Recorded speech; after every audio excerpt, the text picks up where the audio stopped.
ሰላም ጤና ይስጥልን ውድ የዘውድ ቲዩብ ቤተሰቦች በክፍል 26 የሱፍ አበባ ትረካችን በኢህአፓ በመኢሶንና በደርግ መካከል ያለው መተናነቅ እንዳለ ሆኖ ከዛ በተጨማሪ ኢህአፓ ውስጥ ለውስጥ እርስ በርስ መነቋቆር መጠፋፋት እየጀመረ ነው። ብርሃኑ መስቀል ረዳና ጌታቸው ማሩ ከፖሊስ ቢሮ ታግደዋል። ቀጣይስ ምን እርምጃ ወሰደባቸው ይሆን? ክፍል 27ን አብረን እንከታተል።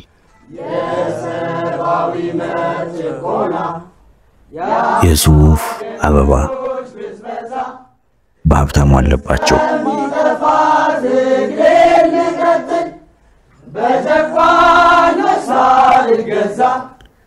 ወደ ቢታንያ ከመሄዴ በፊት ሰውነቴን ታጥቤ ፎጣ አገልድሜ ሽው አልጋዬ ላይ ጋደም እንዳልኩ አእምሮዬ ብርቱ ስራ ያዘ።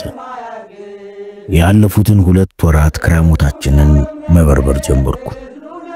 የኔ የፍቅረኛዬና የእናቷ የምድር ቤት ጓዶቼ፣ የድርጅቴ የአዲስ አበባና የአገሬ ክራሞት። ጨጓራ ሂላት ሲለኝ ቢታንያ ቴሌቪዥናቸውን ከዋናው ቤት ወደ ቤቱ አምጥተዋለች። ወይዘሮ ማስተዋል ሚካኤል ከሞተ ወዲህ ምንም ነገር ማየትም መስማትም አይፈልጉም። እኔው ሳልወድ እንዲሁ አያዋለሁ። አንዳንዱ አይን ያወጣ የደርግና የመኢሶን ውሸት ደሜን ያፈለውና ድቅቅ አድርገው የሚል ሰይጣን ይመጣብኛል። ቤትዬ መንግስት ከዋሸኩ ሀገሪቱ አደጋ ላይ ናት ማለት ነው። ብሔራዊ የሞራል ምሰሶቿ እየተናደ ነው። ጉዳዩ በጣም ሲያሳስበኝ አንድ ወጥቴ ብያታለሁ። ሆዴ በኢትዮጵያ ጉዳይ ተስፋ አልቆረጥክም ማለት ነው?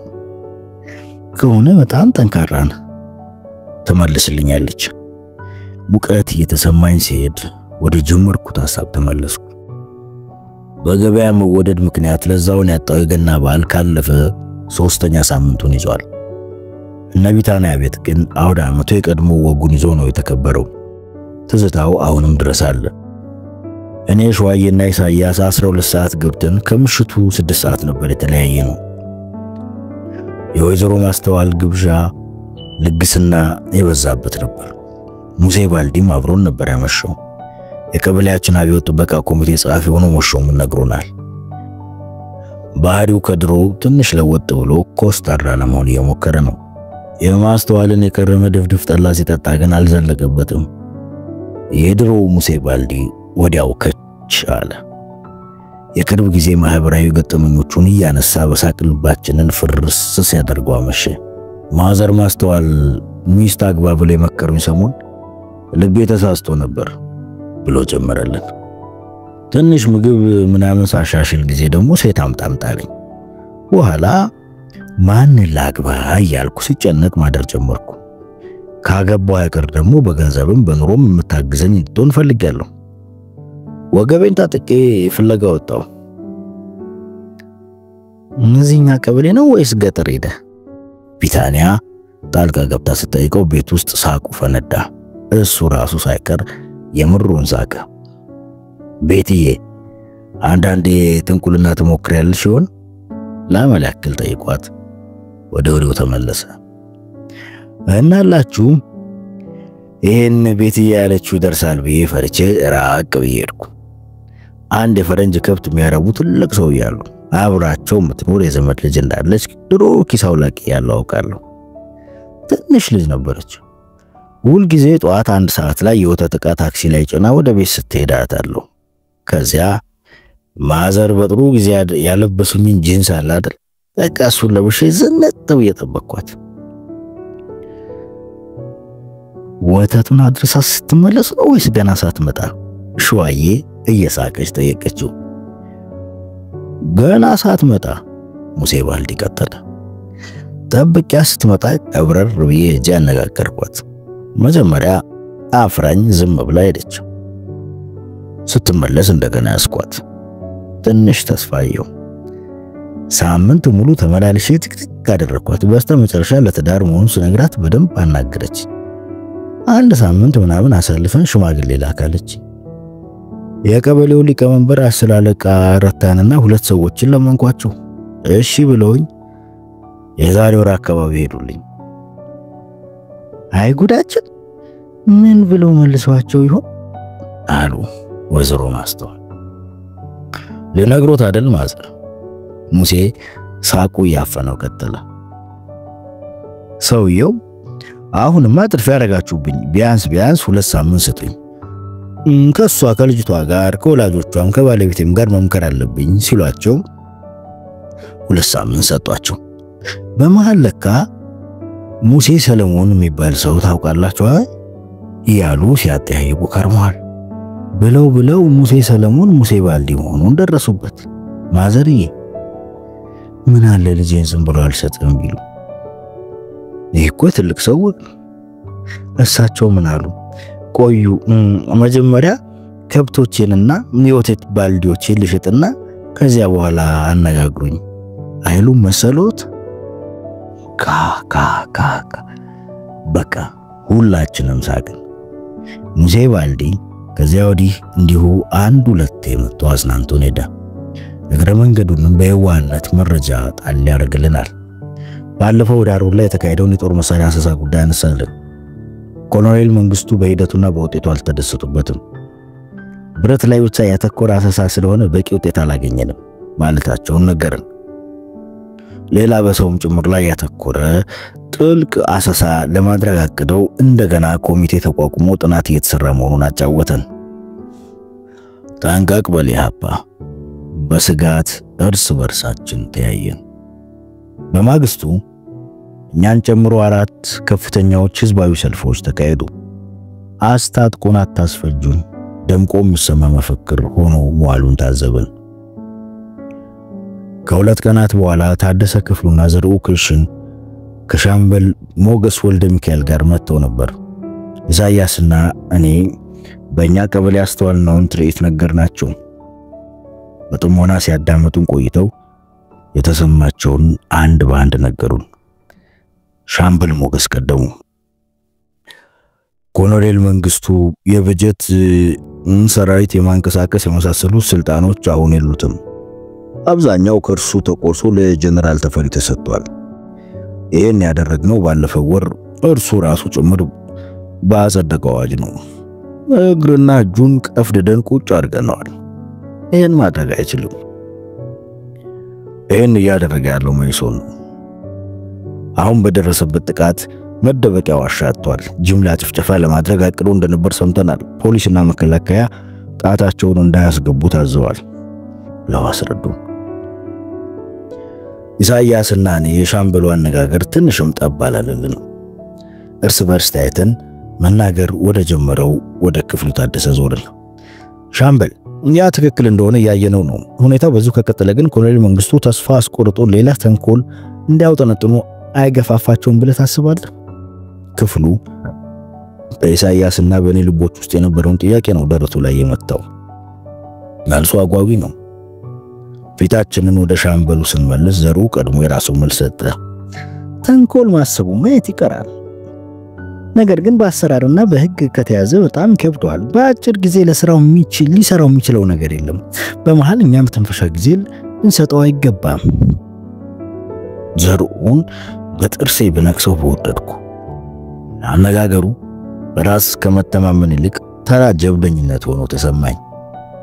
ዝም ብለን ልናሳልፈው አልፈለግንም። በደርግ ውስጥ ያለው የኃይል ሚዛን ከያፓ ይልቅ እዛው ባለው የውስጥ ግብግብ እንደሚወሰን አጥብቀን ተከራከርን።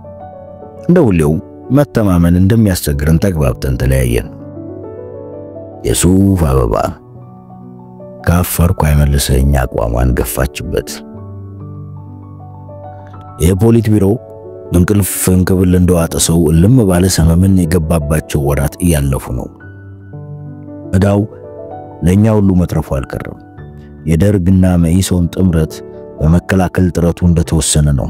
ነገር ግን እንደምንም ብሎ በሆነ ቀን ወይም በሌላ ጊዜ በመጨረሻ አቅሙ ይናደፋል። ስለዚህ አንዳንዴ አንዱ መዋቅራችን ላይ ጠንከር ያለ ምት ማሳረፍ አልከበደውም። በዚህ አንድ ምት ብቻ 40-50 ንቁ አባላት ይያዙብናል። መያዛቸው የግንኙነት መስመሮች እንዲቆራረጡ አደረገብን። ግንኙነት ሲጠፋ ደግሞ በሺህ የሚቆጠሩ አባሎቻችንን አደጋ ላይ እንጥላቸዋለን። በደርግ የጸጥታ ኃይሎች ይደረሰባቸው አይደረሰባቸው ለማወቅ እንኳን በሩ ድርግምግም ይልብናል። በዚህ ጊዜ ፖሊስ ቢሮ ይጮሃል።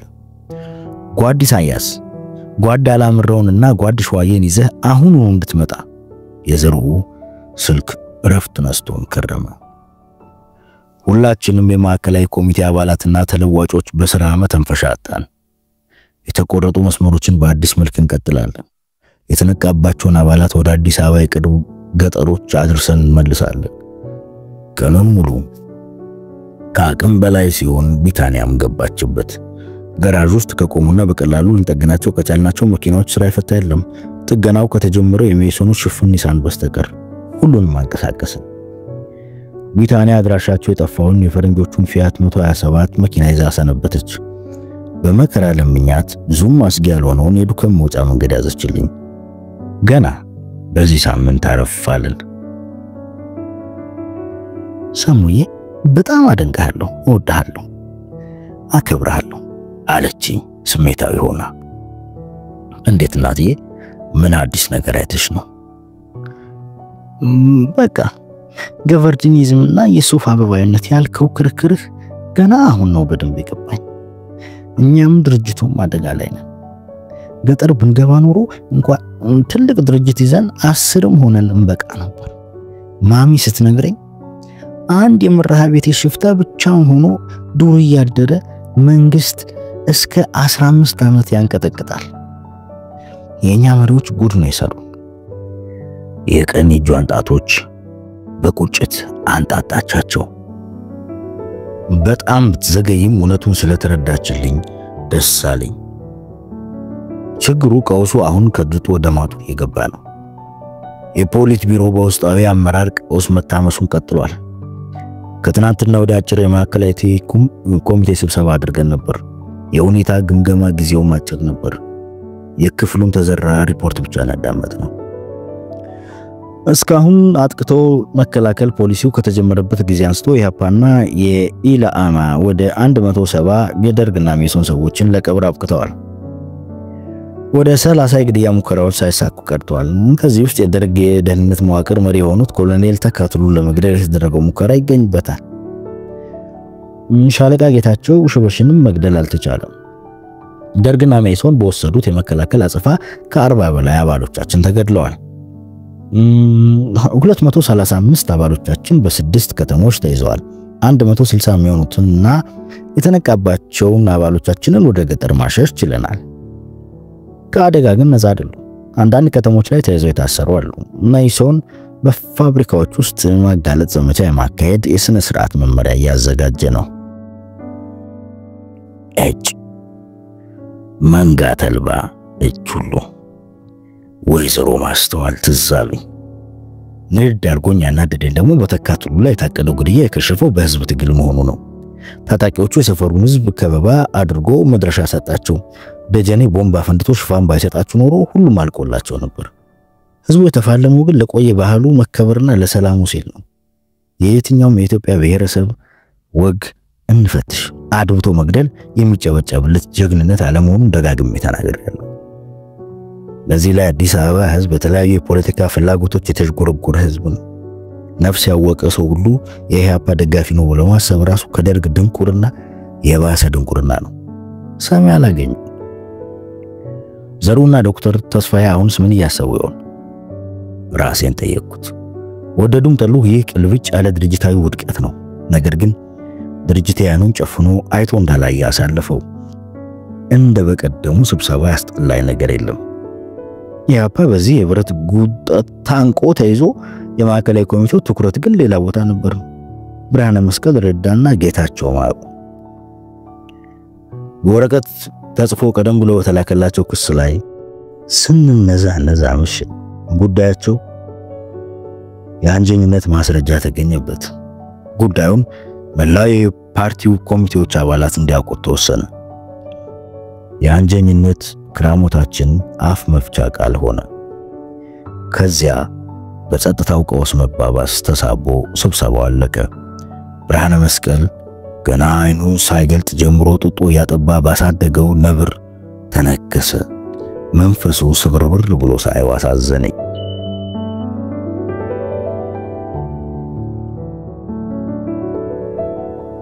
ቢታንያ እንደ ሁሌው ድርጅት ስራ ይዛለች።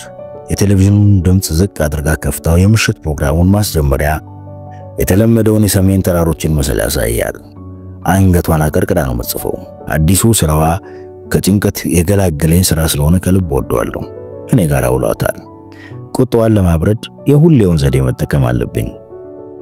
ቀስ ብዬ በጸባይ ጠጋትና በጸጥታ ቁጭ እላለሁ። አገዛዝ ጀምር ታዲያ መለስ ትልኛለች። ዛሬም ይሄንን አደረኩ። ሞሮን ይህን ማናደድ ነው የሚያስደስት? እስቲ ለኔ ብለህ እንጦሮጦስ ግባ። አሁን ሰላም ወረደ። ብዙም ሳልቆይ ተሰብስበው የተከመሩ ወረቀቶችን ማንበብ ጀመርኩ። ከዳር ወር ጀምሮ ምርር አድርጎ ያስመረረኝ ጉዳይ ሆኖ አገኘሁት። ብርሃነ መስቀል ረዳና ጌታቸው ማሩ በቅደም ተከተል ጓድ ሃና ጓድለ የሚል የተመሰጠረ ስም ተሰጥቷቸዋል። ሰሩት የተባሉት ወንጀል ተዘርዝሮ አንጀኝነት በሚለው ቃል ታስሯል። የድርጅታችን የወቅቱ ከፍተኛ አደጋ መሆኑ ተሰምሮበታል። ቤትዬ በፍጹም ትክክለኛ መደምደሚያ አይደለም አልኳት። በወረቀቱ የመጨረሻው ገጽ ላይ እንዳተኮርኩ እንዴት የሰሩት ስራ መቼም ትክክል ነው ብለህ የምትከራከር አይመስለኝም። ኖ አባባሌ እነርሱ አልተሳሳቱም አይደለም። ዋናው የድርጅታችን አደጋ ናቸው የሚለው ግን አልቀበለውም። ለኔ ዋናው የድርጅታችን አደጋ የገዛ ራሳችን የሱፍ አበባዊነት አባዜ ነው። ዋናው አደጋ ከዚህ የተዛነፈ አስተሳሰብ የበቀለው እያጠቁ መከላከል ስልት ነው። ብርሃነ መስቀልና ጌታቸው ማሩን የፈጠራቸው ይኸው በሽታ ነው። ስሜታውነቴ ገነፈለብኝ። ቢታንያ በጸጥታና በጭንቀት ተውጣ ታዳምጠኛለች። በረጅሙ ተንፈሳ ስታበቃ ጥያቄ አነሳችልኝ። ምን አይነት ናና የሚያዞር ነገር ነገጠ? አምላኬ አሁን እየመጣ ያለው የጥያቄ ጎርፍ እኮ ማን ነው ጥፋተኛ ከመባሉ በፊት አንጀኝነት ራሱ ምን ማለት ነው? ቡድነኝነትስ? ለዚህ መልስ መስጠት የኔ ግዴታ ነው። ይህንን ግልጽ ካደረኩ በኋላ ጥፋተኛውን መለየት የአባላቱ ጉዳይ ነው። እስቲ በደንብ አድርጋ አስረዳኝ ሰሙዬ። ጭንቅንቅ አለች። ምን መሰለሽ፣ አንድ ማርክሳዊ ድርጅት ልክ እንደ ሰው በሆነ ስህተት ወይም ጉድለት ምክንያት ጤናው ሊታወክ ይችላል። በዚህ በኩል ሁለት ገዳይ የበሽታ ምንጮች ወይም አደገኛ ቆራጭ መጋዞች አሉት። የአመራር ቡድነኝነት ወይም ክሊክ እና አንጃ ፋክሽን ናቸው። ቡድነኝነት ከፖለቲካዊና ርዕዮተ ዓለማዊ መስፈርቶች ውጪ በሌላ ማህበራዊ ገመዶች መተሳሰርን ያመለክታል። የጋራ ጎጥ፣ ሃይማኖት፣ ብሔር፣ ሙያ፣ ጾታ ወይም ሌላ ትስስር። ቡድነኝነት የብዙሃን ድምጽ ብልጫ ስርዓትን ሽፋን አድርጎ ምክንያታዊነትና ሳይንሳዊነት የሌለው ስሜት ሙጥኝ ማለት ነው። ገባሽ የኔ ፍቅር? ገብቶኛል፣ ጨርስልኝ። አንጃ ደግሞ ለቡድነኝነት የሚሰጥ ግብረ መልስ ነው። በዚህ ምክንያት ትክክል የሚባል አንጃ ሊኖር አይችልም። አንጃ ቡድነኝነት ተፈጥሯል በሚል መሰረት የሌለው ስጋትም ሊፈጥር ይችላል። የያዝኩት ክርክር እውነት መሳለ በድምጽ ብልጫ ተሸነፍኩ፣ ስለዚህ የሚደግፉኝን ይዤ በራሴ መንገድ መጓዝ አለብኝ የሚል ግፊት አንጃን ይፈጥረዋል። አንጃ በአንድ ጉዳይ ትክክል ነው ተብሎ ቢገመት እንኳን ከችግር ሊጸዳ አይችልም። ምክንያቱም አብዛኞቹ ትክክል አይደሉም ብሎ በተስፋ መቁረጥ የሚመጣ የመገንጠል ስንባሌ ነው። ከዚያ በድርጅት ውስጥ ድርጅት መፍጠር እንቅስቃሴ ይከተላል። ትክክል። ሎጂካል ንጽጽር ነው ያደረከው። ኦኬ ጨርስልኝ፣ ጽፌ አነብልሃለሁ። ቡድነኝነት የጠቅላላው ድርጅት አደገኛ ህመም ነው፣ ነገር ግን በብርቱ ትግል ሊፈወስ ይችላል። አንጀኝነት ደግሞ ድርጅታዊ እጢ ነው። ተቆርጦ ካልተጣለ ቀስ በቀስ ሁሉንም አካል ሽባ ያደርጋል። ትልቅ ጋን በትንሽ ጠጠር ሊደገፍ ይችላል። በዚያው ልክ ደግሞ ትልቅ ጋን በትንሽ ጠጠር ሊሰበርም ይችላል። ወይም ትልቅ ዛፍ በራሱ ሊወድቅ የመቻሉን ያክል በትንሽ መጥረቢያም ሊቆረጥ ይችላል። ቡድነኝነት ጋንና ዛፍ ማንም ሳይነካቸው በራሳቸው ችግር የሚወድቁበትን ሂደት ይወክላል። ቀና ብዬ አይቻት ቀጠልኩ። አንጀኝነት ደግሞ በትንሽ ጠጠርና መጥረቢያ የሚወድቁበትን ሁኔታ ያመለክታል። አንጀኝነት ተደርቦ የሚበቅል እጽ ሲሆን አክሞ ማዳን ከባድ ነው። አንጃ በምንም ተአምር የድርጅቱን አመራር ሊቀማ አይችልም። ቢታንያ እስክሪብቷን ከወረቀት ጋር ልታገናኝ እጇን ሰደድ ስታደርግ ቴሌቪዥኑ ርዕሰ ዜና ማሰማት ጀመረ። የመጀመሪያው ርዕሰ ዜና በመግለጫ ተደግፎ ቀረበ። ድምፅ አልባ ማርሽ ባንድ ቅንብር ቀደመ። መግለጫ አንባቢው አዲስ አበባ ሕዝብ እንደ እድር መርዶ ነጋሪ የሚያየው አሰፋ አያና ነው። ያለ አንዳች ብርቱ ነገር ድምፁ አይሰማም። ያንበለብለው ጀመሩ። ከጊዜያዊ ወታደራዊ አስተዳደር ደርግ የተሰጠ መግለጫ። የኢትዮጵያ ሕዝብ ሆይ በደምህ የዋዠህለት አብዮት የበግ ለምድ ያጠለቁ የውስጥ ቀልባሾችን በመደምሰስ ራሱን ከቅልበሳ አድኗል። ደስ ይበልህ። ታሪክና አብዮት የጣልባቸውን አደራ በልተው ከአብዮት ጠላቶች ጋር በመመሳጠር ጠልፈው ሊጥሉ የነበሩት 7 የደርግ አባላት አብዮታዊ እርምጃ ተወስዶባቸዋል። እነርሱም ጀነራል ተፈሪ በንቲ፣ መቶ አለቃ አለማየሁ ኃይሌ፣ ሻምበል ሞገስ ወልደ ሚካኤል። ሻምበል ሞገስ ጮኬ ጭንቅላቴን ያዝኩ።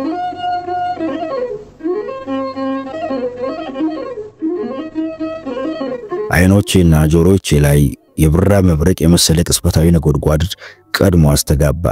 ሳይታሰብ ፈንድቶ በተቀመጥንበት ሁለታችንንም በደና አደረገን። ምን እንደገፋው የማይታወቅ ግዙፍ መርከብ ቋጥኝ እየተጋጨ ማረፊያው ላይ ታወቀት ብሎ መጣብን። በተቀመጥንበት ጭቃ ሊያደርገን ተምዘገዘገ። ከመርጉ ጀርባ ኮሎኔል መንግስቱ የተቆጣ ጋኔን መስሎ እንደ ከሰል የጠቆረ ፈረስ እየጋለበ ጥርሱን ያፋጭ አይኖቹን ጉልጉል አድርጎ ወጋግራ የሚያክል የተሳለ ሰይፍ በቀኝ እጁ እየነቀነቀ አፈሙዙ የተከፈተ በርሜል የሚያክል ዲሞት ፎር በግራ እጁ ወድሮ ግዳዩን ለመጣል ያንንም ይሄንንም በሚቃብዙ አይኖቹ እያየ ከንፈሩን ንክስ አድርጎ ንስር አሞራ መስሎ ወደ ምድር ሲምዘገዘግ አይነ ህሊናዬ እንደ ፎቶ ቀጭ አደረገው። ቤቲ ዜናው ከኔ በላይ አደንዟታል። ወደ ራሷ ስትመለስ ከፊት ለፊቷ የተከመረውን ወረቀት በእጆቿ አንድ ላይ ጭምድድ አድርጋ በመጨረሻው ኃይሏ ወደ ግድግዳው ወረወረችው። ነጥቆ ሲመለስ ወለሉ ላይ ብትን ብሎ አደይ አበባ መሰለ። እነ ሻምበል ሞገስ በፈራተባ አላልተው ያሰሩ ጨካኝ ተኩላ ሰንሰለቱን በጥሶ ወጣ። እና ከዚህ በኋላ ድርጅታችን ያባ ምንድነው? ምንም አይደለም። በቃ በኢትዮጵያ የጸጸት ታሪክ ላይ የተጻፈ የድሮ ትዝታ አሁን ደግሞ እግሮቹ ታስረው ለኮሎኔል መንግስቱ ኃይለማርያም እርድ የቀረበ የቆሌ ዶሮ ሆነ። መግለጫው የተገደሉትን መኮንኖች ወንጀል ዘርዝሮ ሲያበቃ የእርጋ ዱባለ ዜማን አስከተለ። የፍየል ወጠጤ ትከሻው ያበጠ ልቡ ያበጠበት እንዋጋ ብሎ ለነብር ላከበት። የማትረባ ፍየል 9 ትወልዳለች፣ ልጆቿም ያልቃሉ፣ እሷም ትሞታለች። የፍየል ወጠጤ ትከሻው ያበጠ ልቡ ያበጠበት የፍየል ወጠጤ ትከሻው ያበጠ ልቡ ያበጠበት እንዋጋ ብሎ ከነብር ላከበት። ኢትዮጵያ እስከዚህ በኋላ ምንድናት? አገር፣ ወንዝ፣ ቀይ፣ ተራራ፣ ሜዳ ላይ ሌላ ምንም አይደለችም። በቃ ኢትዮጵያ ከእንግዲህ ተንበርክካ መጣ የወለደቻቸው ወልዳ በመከራ ያሳደገቻቸው አሳድጋ ያስተማረቻቸው የገዛ ልጆቿ መካነ መቃብር ናት። የቤተ ክርስቲያን ጓሮ። ነብዩ ሙሴ መቃብሬን ለማንም እንዳታሳዩ ብሎ ነበር። ይህ ለአሁኗ ኢትዮጵያ ትንቢት ሳይሆን ቀልድ ነው። ሩቅ መሄድ አያስፈልግም። ይኸውና እኔና ፍቅረኛዬ የትውልዱ ለውጥ ዘማሪዎች አስፓልት ላይ የሚታየው አፍላ ወጣት ሁሉ ከሞት ጋር ተቃቅፈናል። ሞትና ቀብር በአደባባይ ሚስጥር የሚሆንበት ቀን ደረሰ። ትምህርት ብላሽ፣ ወጣትነት ብላሽ፣ ድርጅት ብላሽ፣ ጆሮዬ የሚያመጣው ጩኸት እረፍት ነሳኝ። ቢታንያ እንደምንም ታግላ ቀና ብላየችኝ። አንድ የሆነ ስጋቷን ወይም ብሶቷን ልትነግረኝ የፈለገች ትመስላለች። አይኖቿ ስሜቷን ሁሌም አይደብቁላትም። በትካዜ ተወጪ መልሻ ያዩዋት። ምን ይሻለኛል? የት ነው የምደብቅሽ? የት ነው የምሰውርሽ? ካንቺ በፊት ያርገኝ ብቻ ልጄን ሳላየው። አይኖቿ እንባ ቀረሩ። ልጄን ሳላየው። ጆሮዬ በትክክል ይህን ቃል ሰምቷል ወይስ ህልም ነው? ቢታንያ በዚህ ሰዓት የምትቀልድ ጅል አይደለችም። በፍጹም አትቀልድም። በትክክል ጸንሳለች። ፍላጎቷ እንደነበረ በተለይ ከቅርብ ጊዜ ወዲህ ደጋግማ ነግራኛለች። የልጅ አባት አድርጋ ይኖራል። ልጅ ልቤ ተነስታ ፈረጠች። ፍቅረኛዬ በድርጅቴ ስህተት ልጄን ይዛ አትሞትብኝም።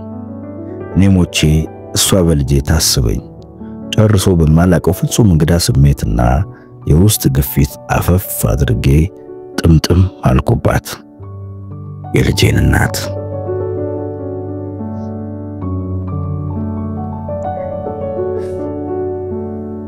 እንግዲህ ውድ አድማጮቻችን ኮሎኔል መንግስቱ እነ ተፈሪ በንቲን ገለው ስልጣኑን ሙሉ ለሙሉ ተቆጣጥረዋል። ኢህአፓም ጽኑ አደጋ ውስጥ ወድቋል። ቀጥሎስ ምን ይከተለው? ተከታዩን በክፍል 28 የምናየው ይሆናል። አብራችሁን ስለነበራችሁ ከልብ እናመሰግናለን። ዘውድ ቲዩብ